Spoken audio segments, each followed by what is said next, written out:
Welcome to Beat Diabetes. I'm Dennis Pollock, and we're going to be looking one more time. I promise this will probably be the last time in a good long while, but at Richard Bernstein's book, The Diabetes Diet. And if you're going to beat diabetes, you're going to have to deal with the issue of diet more than anything else, more than exercise, more than getting rid of the colors of your food. Primarily, you're going to have to look at what do I eat and what do I not eat. And Dr. Bernstein is an opinionated fellow. Well, most people that are successful in life are pretty opinionated, pretty strong-willed, kind of a type A personality, and he is one. He's a little guy, but he has a strong will. So, I like Dr. Bernstein. I guess one reason I like him so much is that he and I agree on almost everything. Not quite, maybe, but so many things. I just completely agree with him.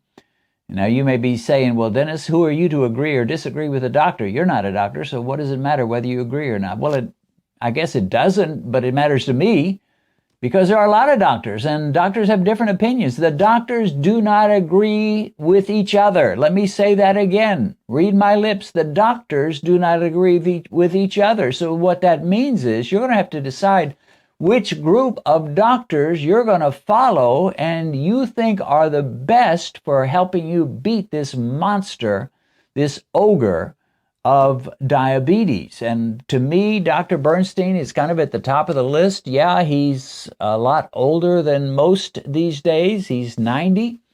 He's maybe not at the top of his game as he once was, but he still knows a lot. So we're just going to take a couple of quick looks. One of the things, if you watch this much, you'll be familiar, but it's still worth saying. So when Dr. Bernstein gets into the actual diet, he mentions the fact that there's going to be different lists in this book, and it's a good book. It was written some years ago. It's not a new book out, but it's still highly relevant. He says, most important is the list of the common foods that contain fast-acting carbohydrate and should be eliminated from your diet. The foods that have fast-acting carbs, and there's a bunch of them, most carbs are fast-acting, they should be eliminated, not just reduced, but just totally eliminated. And he makes the point, he says, this includes virtually all grain products. Virtually all grain products need to be eliminated. You need to say goodbye to bread products. Now, you can eat things that closely resemble bread, but they're just not normal bread. And one example would be the chaffle. The chaffle looks like bread. It has a bready taste. It has a bready texture, a bready feel. You can use it for a hamburger bun. You can use it like a pancake. You can put cream cheese on it and sprinkle a little of everything, bagel seasoning on it, and it tastes good that way. There's so many things you can do. I mean, if you're not taking advantage of chaffles, you've missed it. But regular bread is out, O-U-T, out. Now, there are keto breads you can buy at the stores. White bread, loaves of white bread cut in slices that look just like bread and taste pretty much like bread, but they're keto, and they say they have almost no net carbs. You can try them. I wouldn't trust them without checking with your glucose meter. And sometimes these breads, they will give you a delayed spike. So don't just test after an hour. You need to test after about 2.5, 3 hours when you eat some of these store-bought keto breads. Some of them may work for you, some may not. Anyway, regular bread, normal bread, you just got to eliminate. All right, well, enough said about that. You've heard me talk about it lots of times before. But he talks about sweeteners, artificial sweeteners, stevia sweeteners. And he starts out by saying this. He says, if you're wary that artificial sweeteners might contain chemicals that could cause ill effects, he reminds us that cyclamates were banned in the U.S. because lab rats got cancer after eating the human equivalent of truckloads. So, I mean, they fed those poor little rats enough cyclamate, enough artificial sweetener, that it'd be like you eating this monstrous portion every day for years. And they did get cancer, but that doesn't really prove much. number one, we're not going to eat that much. But he says, I recommend that first you weigh the theoretical risk of lab rats and cancer against the very real, exhaustively researched ill effects caused by sugar. Some people say, well, since artificial sweeteners are not really good for you, you might as well eat sugar. Wrong, wrong, wrong. If you have to go with artificial sweeteners versus sugar, artificial sweeteners will win the prize every time. They're not nearly so bad. Sugar, we know, is dangerous. We can prove it's dangerous. With artificial sweeteners, the verdict is still out. It's been out for decades. People have hated artificial sweeteners. I mean, especially the people that are really into, I want to be a whole foods eater, and I want to be a natural foods eater, and I don't want anything artificial. Then of course they're going to hate artificial sweeteners. The reality is they've been trying desperately to prove artificial sweeteners are terrible for you. You'll drop over dead in a moment after you eat some. They haven't been able to prove it yet. The evidence is still not there. And Dr. Bernstein, he has them. You can tell from his reading his books. He says, personally, I've seen no ill effects from them. Let me repeat that. Personally, says 90-year-old Dr. Bernstein, I've seen no ill effects from them.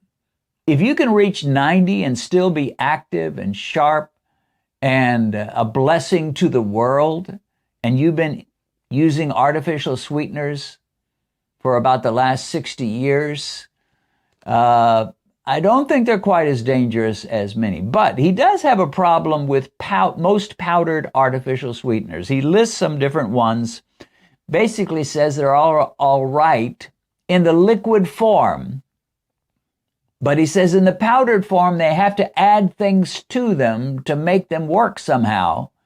And you just can't buy a lot of, really almost any powdered artificial sweeteners or non-sugar sweeteners that don't have maltodextrin or dextrose, some form of blood sugar raising sugar that's mixed in with the artificial sweeteners. So liquid sweeteners are far better. So here is an example, liquid Splenda. I use this, and according to Dr. Bernstein, liquid Splenda is okay, powder Splenda not so good because it's going to have those additives that are not going to be good for you and that can actually raise blood sugar, especially if you use a lot. Now, if you're at a restaurant and you just need one packet of liquid sweetener, a non-sugar sweetener to put in your coffee, that's probably not going to make a big deal one way or the other. So I'm not afraid to have a little packet of Splenda occasionally in my coffee at a restaurant. But if you're using it a lot throughout the day, that could be problematic. This is liquid Splenda. It's very sweet. A tiny little squirt in a cup of tea and boom, the thing is sweet. So I use this almost every day in the mornings with some tea. I'll get up in the morning and make myself some tea, have a little cream in it, and put just a tiny little squirt, not much at all. And that does it for me. Here is one example of a powdered sweetener that is not a problem, and that is powdered stevia. Now, if you buy a big bag of stevia, it's almost surely going to have some additives that could theoretically raise blood sugar or maybe significantly raise it. This is pure. This is pure stevia, and this is the measuring device I use to put it in my coffee. And typically, when Benedict and I watch a Saturday night movie, black and white, got to be black and white or made in the 40s or 50s, 30s, I'll have a big mug full of coffee like this. I cannot fill this little measuring stick full of this pure stevia. This is pure, mind you, and you can get it on Amazon. I'll put a link in the description. This is 1/4 of a teaspoon. I can't fill it. It would be too sweet. This would be too sweet. With this tiny little scrawny measuring device, it would be too sweet. So I have to fill it up maybe 2/3 full, and that'll be about right for me. So this is very strong. And you can buy a little bit. It will last you a long time. I mean, I don't use it every day. But I buy these packs and I fill up one of these containers with it. And usually it will last me for a year. And it's not even all that expensive when you think about buying for a year. So why use these kind of sweeteners at all? Why not just say, I'm done with sweetness. I don't ever want to taste another sweet thing the rest of my life. It'll be hard to stick with that, number one. And number two, there's no reason for it. I mean, if Dr. Bernstein's been using them for like 60 years and he's now 90 and he says, well, I haven't seen any ill effects. I've been using artificial sweeteners and non-sugar sweeteners for about 23 years. Same thing. I can't boast of Dr. Bernstein's record, but my scrawny little 23 years, I haven't noticed anything except with sugar alcohols, they can give you diarrhea. So that's one area that I don't, I try to avoid sugar alcohols if I can. Anyway, that's it for today. I think if you say to yourself, well, I couldn't do the low carb because I've got to have my sweets once in a while, you still can.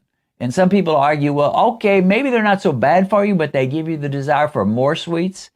Well, they don't give me the desire for sugar. I haven't eaten sugar in like 23 years. But yeah, if I have sweets, then they can make me want to have some more sweets here and there. I don't do it a lot, not every day.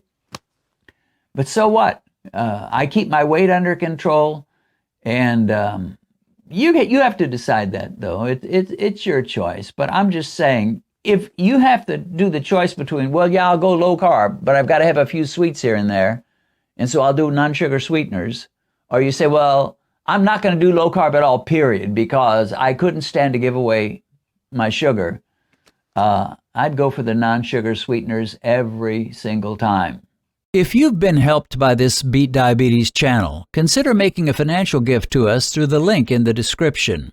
We have created hundreds and hundreds of videos to give you the tools to beat diabetes. It's a lot of work, and we've spent significant money in purchasing equipment so that our videos would be high quality. We see this work as a ministry, and it is our desire to break the chains of diabetes over your life and the lives of many other people throughout the world. If you can afford it, your financial gifts mean a lot to us and bless Benedict and me in a big way.